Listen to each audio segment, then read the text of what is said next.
So this is the story of when I almost died at the U.S. Embassy in Baghdad, Iraq. So around December of 2019, I had a job that required me to go there and live in the embassy. And I would say right around the end of December, I guess America had done some weapons depot airstrikes across Iraq and Syria. And apparently there was a innocent civilian that was killed or somebody, but I think this was on the 29th of December. And anyway, on the 31st of December, New Year's Eve, I had just got done working 15 days straight, 10, 15-hour days. So we were about to take a break from work, and then we got notice to go to our room. And so we're all going to our rooms and all our secured rooms.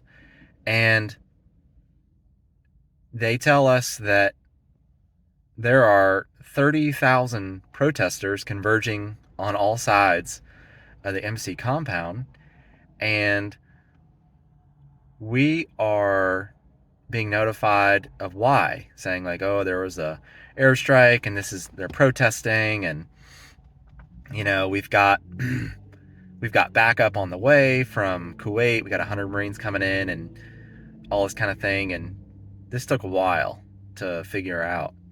And so anyway, I go back to my room, and then we don't leave for probably, I don't know, 30 hours. And I'm so tired because I just worked, 10, 15-hour days in a row, no breaks, no days off. And I have live TV of our embassy on fire. This is the night of New Year's Eve. And I'm watching the embassy on fire because the protest turned into a more of a storming attempt. And I had been, I've traveled a lot, been in some sticky situations before, so I'm not necessarily too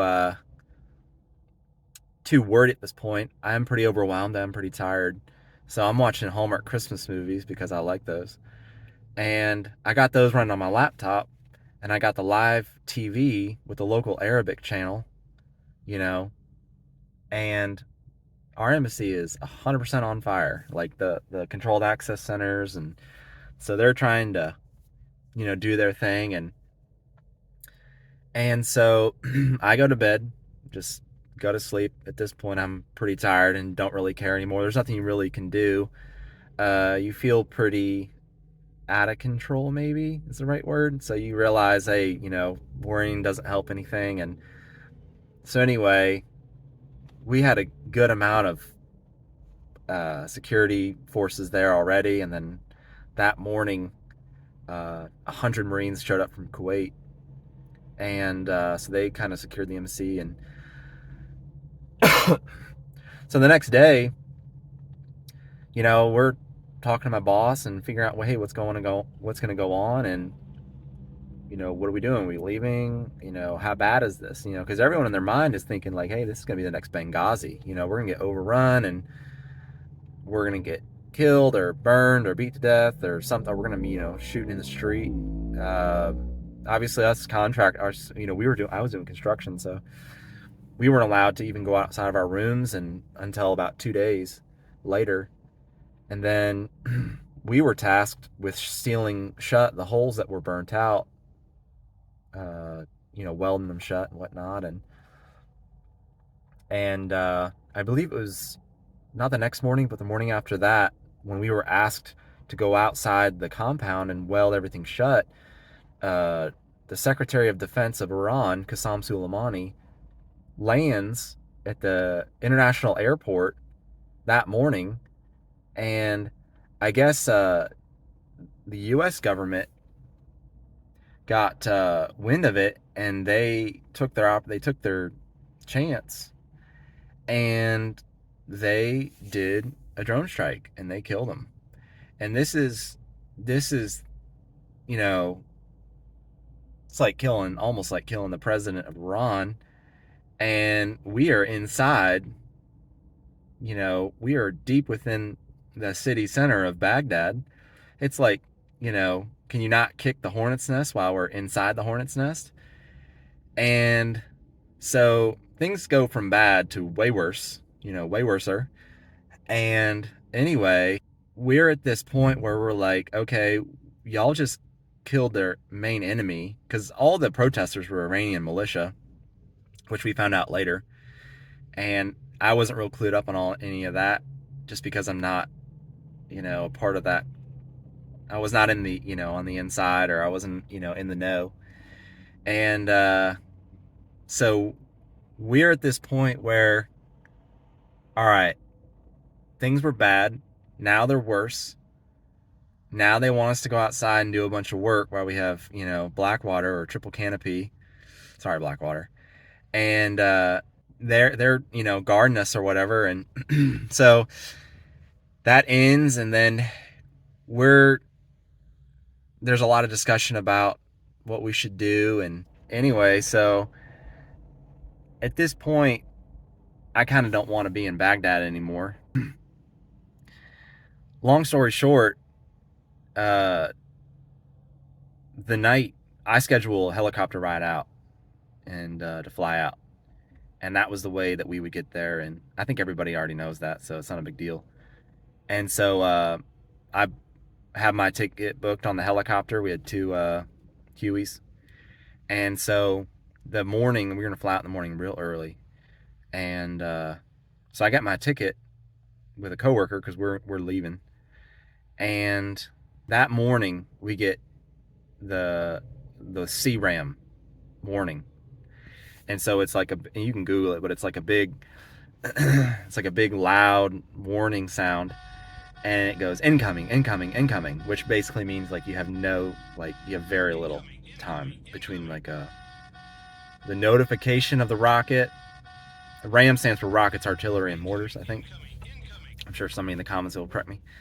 Anyway, so we got. Oh, actually, they landed close by. Let's say that, close enough for the ground to shake. I'll say that. And so anyway, that morning, me and my coworker, we make it to the helipad, and we board the helicopter, and there's two of them, and they fly in formation, so it's pretty cool. This is like an Apocalypse Now Vietnam kind of scenario. The sun is just barely rising, coming over the horizon, and here's where I might get in trouble, but they basically said don't have your phones on. Well, I had mine on because I was listening to Fortunate Son. And I tell you what, that was an awesome feeling, listening to that song, being the Huey, especially when it's on the ground idling. It's just kind of it's got that motion.